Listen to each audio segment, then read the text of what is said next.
iron powder. It's incredibly fine. It's like talc.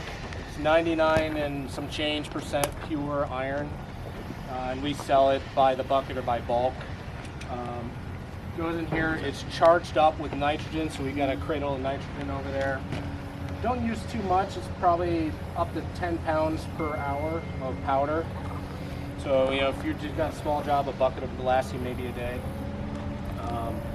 And then the nitrogen is feed it into the hose. We sell the hose with the system here.